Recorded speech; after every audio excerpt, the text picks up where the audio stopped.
दोस्तों eye flu की समस्या जिसको आमतौर पर आँख आना बोल दिया जाता है, बदलते मौसम के साथ एक बहुत ज़्यादा होने वाली कॉमन सी समस्या होती है। बहुत सारे लोग इससे हर साल परेशान होते हैं और जब यह समस्या पैदा होती है, ऐसी कंडीशन में आपको अपनी आँखों को लेकर के कुछ विशेष सावधानियाँ रखनी चाहिए। तो आज की वीडियो में आपसे मैं बात कर रहा हूँ आई फ्लू की समस्या में आपको किस तरह से अपनी देखभाल करनी चाहिए, किस तरह से आप जल्दी ही रिकवरी कर सकते हैं और क्या होम रेमेडीज़ आदि आप इसके लिए प्रयोग कर सकते हैं। तो अपनी वीडियो के मेन पार्ट को शुरू करते हैं। सबसे पहले बात करते हैं आई फ्लू के बारे में। आई फ्लू आमतौर पर वायरल इन्फेक्शन की वजह से होने वाला एक रोग होता है। इसके मुख्य लक्षणों में आँख का बहुत ज़्यादा लाल हो जाना, आँखों में जलन होना, आँख में दर्द होना, इसके अलावा आँखों से चिपचिपे पानी का स्राव होना, सोकर उठते हैं तो आँखों की जो पलकें हैं वो आपस में चिपकी हुई मिलती हैं। ऐसी कंडीशंस आई फ्लू की समस्या में पैदा होती हैं। कुछ लोगों में यह जो समस्या है लगभग 3 से लेकर 7 दिन के अंदर अपने आप ठीक हो जाती है और कुछ लोगों में यह कुछ थोड़ा लंबे समय तक भी खिंच जाती है, लेकिन दोनों ही कंडीशन में यह बहुत ज़्यादा पेनफुल कंडीशन के तौर पर सामने आती है। यदि आपको आई फ्लू की समस्या हो गई है तो ऐसी कंडीशन में आपको सबसे पहले जो ध्यान रखना है वो रखना है आइज़ को हाइजीन को लेकर के। अपनी आँखों को आप जितना साफ़ रखेंगे उतना ही ये जल्दी समस्या आपकी ख़त्म होगी। आँखों को साफ़ करने के लिए आप साफ़ पानी का यूज़ कर सकते हैं, नॉर्मल सलाइन वाटर का आप यूज़ कर सकते हैं। दिन भर में 1-2 बार आप आँखों को ताज़े पानी अथवा नॉर्मल सलाइन के साथ में वॉश कर सकते हैं। ऐसा करने से आँखों को ना सिर्फ एक रिलैक्सेशन मिलता है, कूलिंग इफ़ेक्ट मिलता है, उसके अलावा यह आँखों में होने वाले पेन को भी थोड़ा कम कर देती है। दूसरी चीज़ आपको यह ध्यान रखनी है, चूँकि यह जो इन्फेक्शन है यह स्प्रेड होता है टचिंग की वजह से। तो आपको ध्यान रखना है कि यदि आपको आई फ्लू हो गया है और अपनी आँखों को बार-बार टच कर रहे हैं तो आपको अपने हाथों को प्रॉपर साफ़ कर लेना चाहिए अच्छे सैनिटाइज़र की हेल्प से या अच्छे साबुन लिक्विड सोप की हेल्प से, ताकि आप अगर किसी चीज़ को टच करते हैं तो इसका जो इन्फेक्शन है वो स्प्रेड ना हो। इसके अलावा आई फ्लू के बारे में एक कॉमन मिथक यह है कि यदि किसी रोगी को आई फ्लू हो गया है और कोई दूसरा स्वस्थ आदमी उसकी तरफ घूर कर देख ले तो उसको भी आई फ्लू होने के चांसेस होते हैं। ऐसा बिल्कुल गलत है। यह कंडीशन केवल तब आती है कि जब बहुत ज़्यादा नज़दीकी संपर्क हो और आँखों से जो ड्रॉपलेट निकल रही हैं वो किसी तरह से सामने वाले पर्सन के कॉन्टैक्ट में आ जाएँ, टच में आ जाएँ और उसकी आइज़ को जो है वो इन्फेक्टेड कर दें। ऐसी कंडीशन में आई फ्लू फैलता है। बाकी आई फ्लू को देखने से आई फ्लू नहीं फैलता है। इन सब के अलावा आपको एक चीज़ ध्यान रखनी चाहिए कि जब आई फ्लू की कंडीशन पैदा होती है तो ऐसी कंडीशन में जो आइज़ का एक नॉर्मल सिक्रीशन होता है वो काफ़ी ज़्यादा डेंस हो जाता है, जिसके कारण आइज़ के अंदर काफ़ी पेनफुल कंडीशन क्रिएट होती है। तो आपको एक चीज़ का ध्यान रखना चाहिए कि आँखों के अंदर बिल्कुल भी पफीनेस ना आ पाए। आप दिन भर में 1 अथवा 2 बार गुनगुना गर्म पानी करके उसके अंदर एक कॉटन क्लॉथ को डिप कर लीजिए और उसको अपनी आँखों के ऊपर आप रखिए कवर करके 10-15 मिनट के लिए, ताकि जो अंदर सिक्रीशन डेंस हो रहा है वो हीट पा करके थोड़ा मेल्ट हो जाए और सिक्रीशन आसानी से आँखों से बाहर निकल जाए, जिसके साथ इन्फेक्शन भी काफ़ी कम हो जाता है।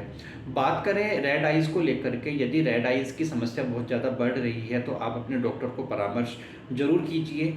विशेष रूप से आप ध्यान रखिए कि आपको आइज़ के अंदर ल्यूब्रिकेटिंग आई ड्रॉप ज़रूर डालनी है। ऐसी आई ड्रॉप जिसके अंदर हनी का बेस हो आप यूज़ कर सकते हैं। उसके अलावा वायरल इन्फेक्शन को कंट्रोल करने के लिए तुलसी युक्त कोई आई ड्रॉप आप यूज़ कर सकते हैं, टर्मरिक वाली कोई आई ड्रॉप आप यूज़ कर सकते हैं। ये काफ़ी अच्छे तरीके से आई फ्लू की कंडीशन में आपको हेल्प करती है। बात करें इस कंडीशन में आपको कुछ सिंपल होम रेमेडीज़ के बारे में, तो फ्रेंड्स इस कंडीशन से निजात पाने के लिए होम रेमेडीज़ के तौर पर आप यूज़ कर सकते हैं। नीम के पत्तों का पेस्ट आप तैयार कर लीजिए। नीम के पत्ते लीजिए, थोड़ा सा पानी मिला करके मिक्सी में चला लीजिए, सिलबट्टे पर पीस लीजिए। जो पेस्ट बनता है इस पेस्ट को आप एक पुलटिस के तौर पर आँखों के ऊपर रख सकते हैं। आँखों को बंद करके लेट जाइए, 10-15 मिनट इसको आँखों के ऊपर रखा रहने दीजिए। उसके बाद आप ये पेस्ट आँखों के ऊपर से हटा करके आँखों को फ्रेश वाटर के साथ में आप साफ़ कर लीजिए। दूसरी होम रेमेडी के तौर पर आप तुलसी के पत्तों का रस आँखों के अंदर डाल सकते हैं। काफ़ी अच्छे तरीके से काम करता है। हालाँकि थोड़ी जलन इससे आपको होती है, लेकिन काफ़ी अच्छा रिजल्ट ये देता है। यदि ड्राइनेस की समस्या बहुत ज़्यादा आ रही है तो ऐसी कंडीशन में आप आँखों के अंदर में थोड़ा हनी आप डाल सकते हैं। प्योर हनी यदि आप डालते हैं तो ल्यूब्रिकेशन बहुत अच्छे तरीके से देता है, इन्फेक्शन से लड़ने पे भी काफ़ी ज़्यादा हेल्पफुल ये रहता है। लेकिन आपको ध्यान रखना है कि जब हम शहद को आँखों के अंदर डालते हैं तो ये काफ़ी ज़्यादा इरिटेशन पैदा करता है, जो कि एक नॉर्मल बात है। तो आप उस इरिटेशन को यदि बर्दाश्त कर सकते हैं तो आप डालिए, अदरवाइज़ आप हनी को थोड़े से गुलाब जल के साथ में डाइल्यूट कर लीजिए, तब आँखों के अंदर आप उसको लगाएँ तो वो आपको काफ़ी अच्छा हेल्प करेगा। यदि आप ड्रॉप नहीं डाल सकते हैं तो काजल की तरह लोअर आईलिड पर आप हनी को अप्लाई कर सकते हैं, जो पूरी आँख में बहुत आसानी के साथ में फैल जाएगा। बाकी बात करें आँखों की सफाई के बारे में, तो आँखों की सफाई करने के लिए आप नॉर्मल सलाइन में अथवा ताज़े पानी में, गुनगुने पानी में या नीम के पत्तों के रस में जो ईयरबड्स होते हैं उनको डुबो करके उससे अपनी आईलिड्स को आप साफ़ कीजिए। किसी अदर कपड़े से आप उसको आँखों की सफाई मत कीजिए।